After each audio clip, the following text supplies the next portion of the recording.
RCR, la red que comunica y une al Perú.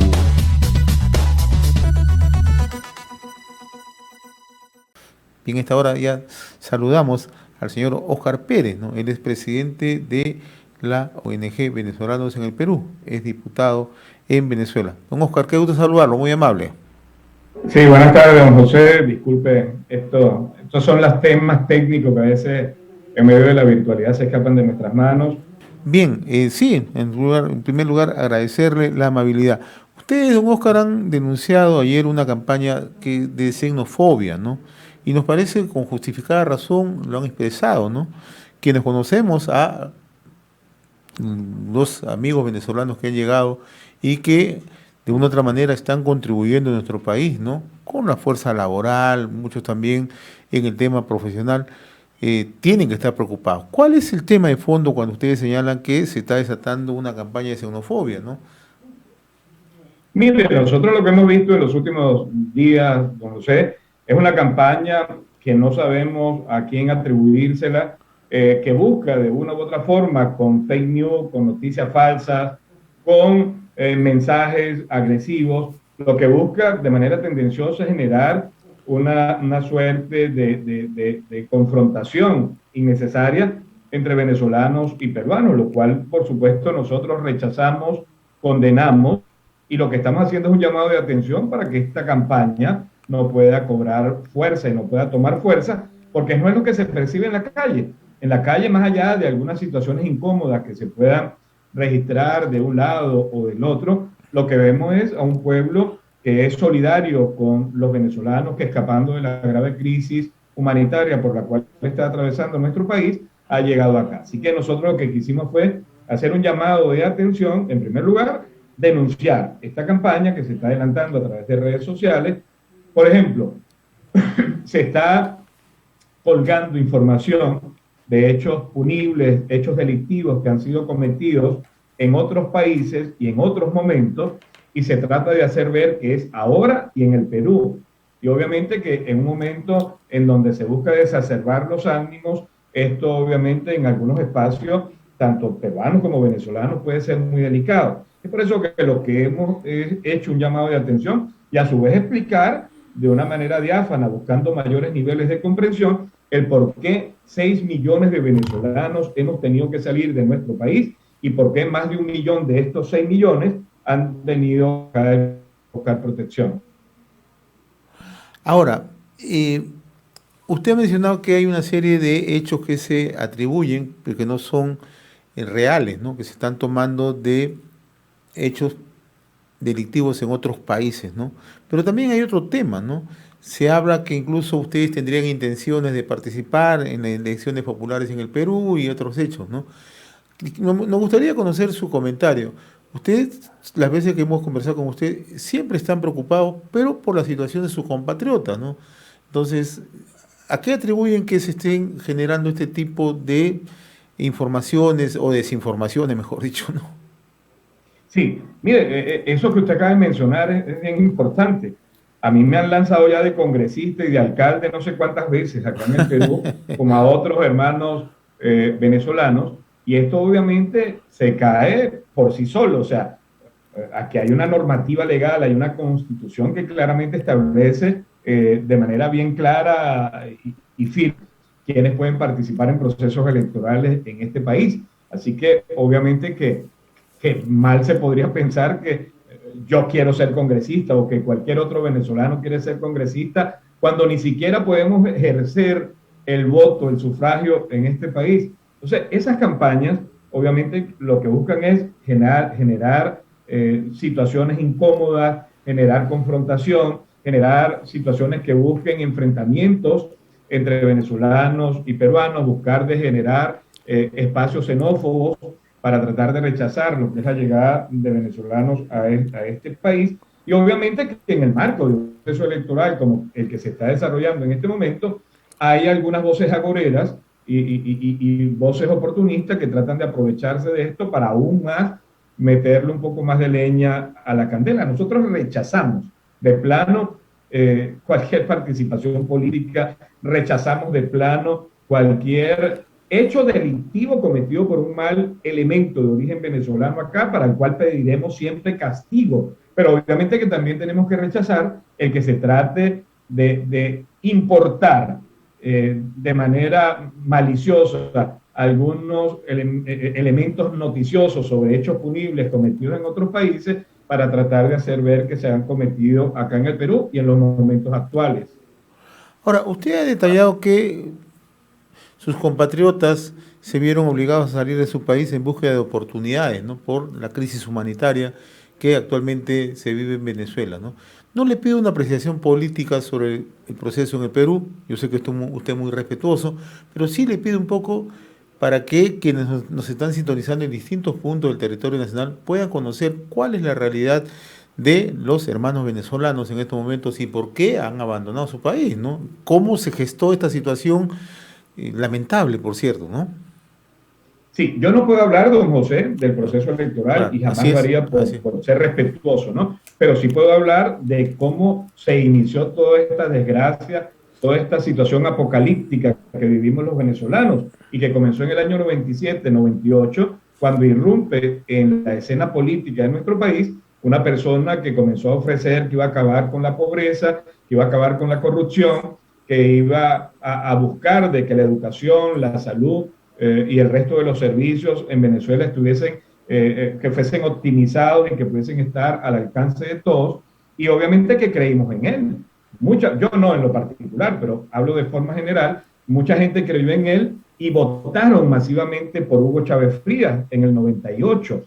Y la principal propuesta de Hugo Chávez Frías era una Asamblea Nacional Constituyente que supuestamente, según él, iba a servir para que el pueblo representado en esa Asamblea Nacional Constituyente adelantara los cambios que en ese momento requería el país. Y mucha gente entusiasmada creyó en ese discurso bondadoso, e incluso había una consigna que era con Chávez manda el pueblo, y decía Chávez, la voz del pueblo es la voz de Dios.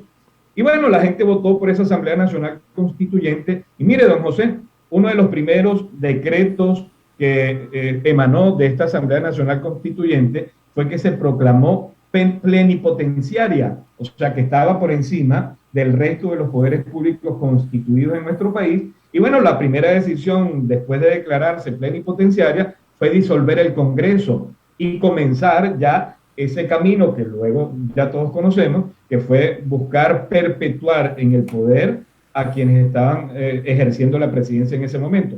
¿En qué ha culminado todo esto? En que sí acabaron con los pobres, pero lo están acabando matándolos de hambre. En Venezuela la gente come de la basura, y no es mentira, la gente come de la basura. Y para que tenga una idea, don José, el salario básico mensual, con un aumento que se decretó el 1 de mayo pasado, llegó a 10 millones de bolívares. Bueno, ¿y usted sabe cuánto representa eso en dólares? 10 millones de bolívares, 3.5 dólares. O sea, una persona que trabaja todo un mes percibe como salario 3.5 dólares.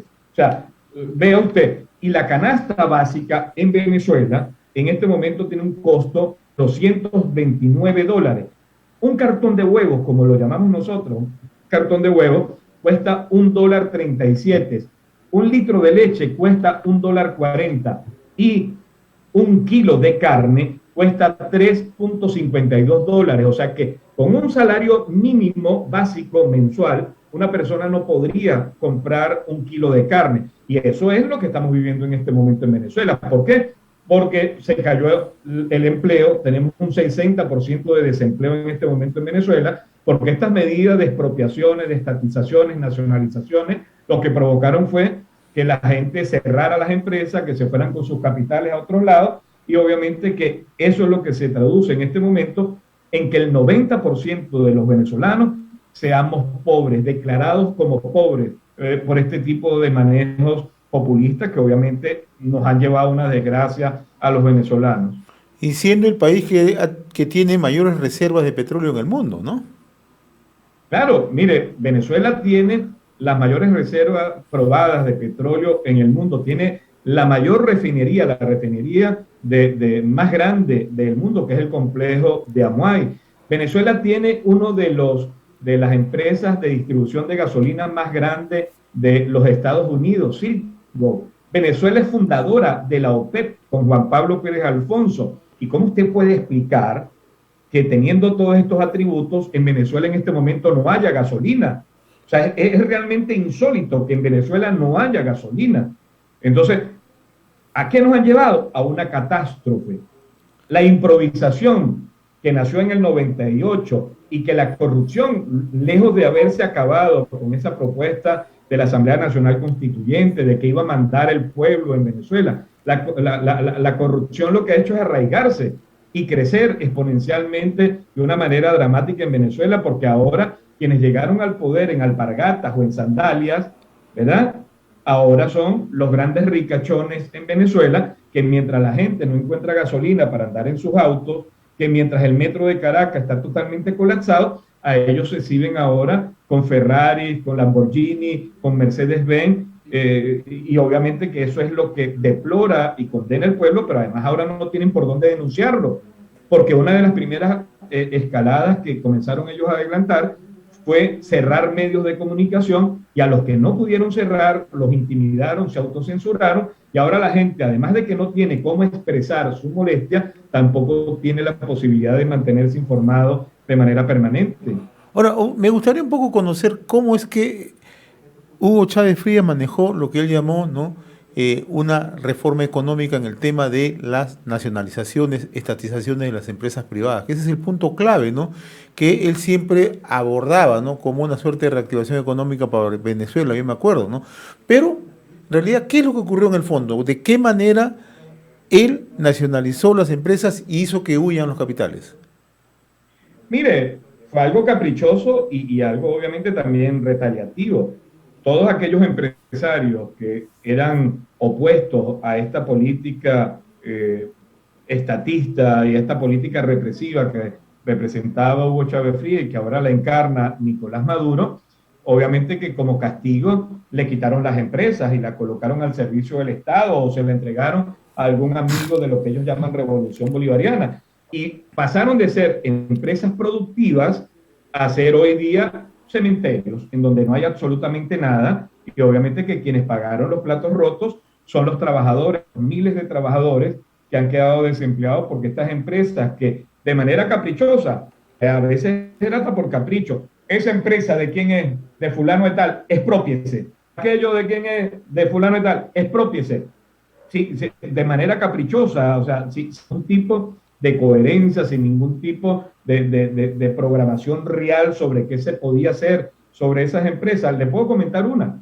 Agroisleña, que era la más importante empresa de distribución, comercialización de productos agropecuarios en nuestro país, sobre todo en el centro occidente de Venezuela. Agroisleña, con más de 50 años de haber sido fundada por unos españoles canarios, y bueno, de repente él decidió expropiar a Agroisleña, que era la empresa que surtía todos los productos para la agroindustria en el centro occidente del país, la confiscó, se las quitó a los dueños porque además nunca se las pagaron, y la convirtió en Agropatria. De Agroisleña, ellos la declararon Agropatria. Bueno, quebró, y al quebrar Agroisleña, muchísimos agricultores, muchísima gente de la agroindustria en Venezuela se vino a menos, y además de que quedó mucha gente sin trabajo, sin empleo, también la producción agrícola en nuestro país prácticamente desapareció por una medida caprichosa como esta. Bien, lo que nos está comentando en realidad da para comentar más tiempo, y yo lo voy a comprometer a usted, don Oscar, para seguir conversando sobre todo, ¿no?, es el tema de lo preciado que significa la libertad, ¿no?, y cómo en Venezuela hay un recorte de la libertad de derechos, ¿no?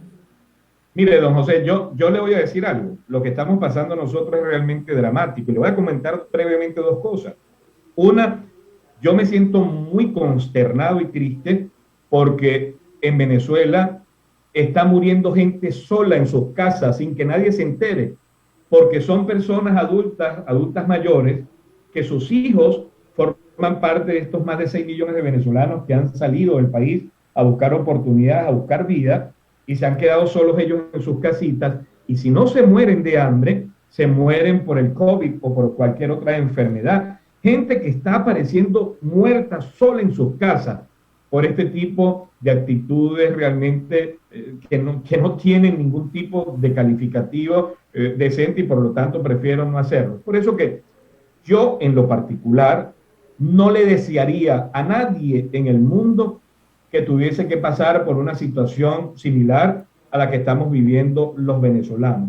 A nadie le desearía, y realmente los culpables en buena medida de que esto esté sucediendo en nuestro país fuimos nosotros, que creímos en un mensaje salvador, en un mensaje reivindicador, un mensaje populista que iba a acabar con la pobreza, que le iba a quitar las riquezas a los ricos y se las iba a distribuir a los pobres, y eso nunca pasó. Los pobres hoy somos más pobres y los ricos, por supuesto, se llevaron sus capitales a otros lados y siguen invirtiendo.